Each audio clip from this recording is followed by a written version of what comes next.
दीपावली के दिन लक्ष्मी के साथ विष्णु जी के स्थान पर गणेश जी को क्यों पूजा जाता है। जय श्री श्याम दोस्तों स्वागत है आपका अपने YouTube चैनल सांवरिया स्टोरी पॉइंट में। दोस्तों, क्या आप जानते हो कि दिवाली में लक्ष्मी जी के साथ विष्णु जी के स्थान पर गणेश जी को क्यों पूजा जाता है। इसके पीछे एक रोचक कहानी है, तो आइए जानते हैं इस कहानी के माध्यम से।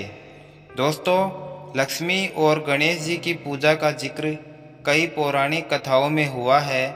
एक समय की बात है जब किसी वैरागी साधु को राजाओं की तरह सुख भोगने की लालसा होने लगी, इसलिए वह लक्ष्मी जी की आराधना करने लगता है।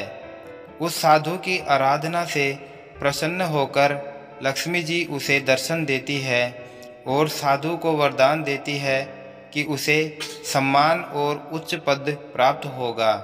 वह साधु दूसरे दिन राजा के दरबार में पहुंच जाता है और लक्ष्मी जी से मिले वरदान के अभिमान में वह राजा को सिंहासन से धकेल देता है। साधु का राजा के साथ ऐसा व्यवहार देखकर उनके सिपाही साधु को पकड़ने के लिए उसकी तरफ दौड़ते हैं, लेकिन तभी राजा के मुकुट से एक काला नाग निकल आता है। यह देखकर सभी चौंक जाते हैं और सभी उस साधु को ज्ञानी संत और चमत्कारी समझने लगते हैं। वहाँ दरबार में मौजूद सभी उस साधु की जय जयकार करने लगते हैं। राजा भी साधु से खुश होकर उसे अपना मंत्री बना देता है।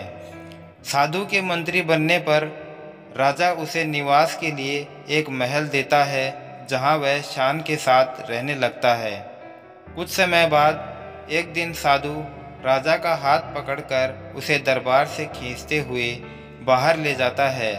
यह देखकर उसके दरबारी भी पीछे पीछे भागने लगते हैं। सभी के दरबार से बाहर निकलते ही भूकंप आता है, जिसमें महल खंडहर बन जाता है। सबको लगता है कि साधु ने उनकी जान बचाई है। इससे साधु का सम्मान और बढ़ जाता है। यह देखकर साधु में घमंड की भावना जागृत हो जाती है।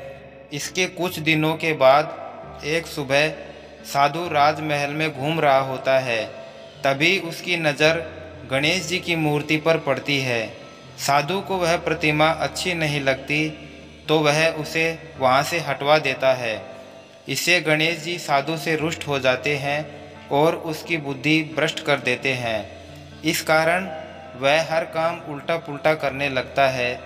इससे राजा साधु से क्रोधित होकर उसे कैद खाने में डलवा देता है।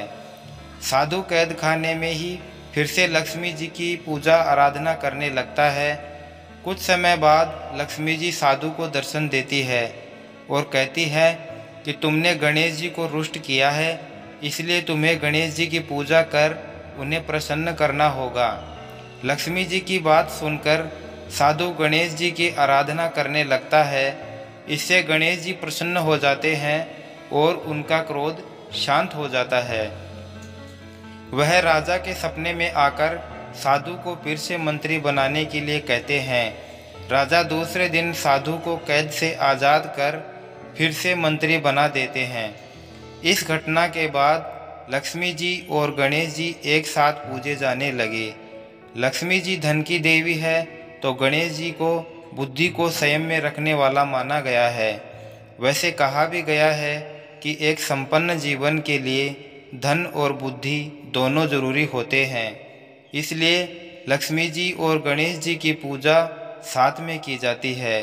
इस कहानी से हमें यह सीख मिलती है कि हमें अहंकार नहीं करना चाहिए, क्योंकि अहंकार के कारण जो हमारे पास है वो भी हमसे छिन सकता है।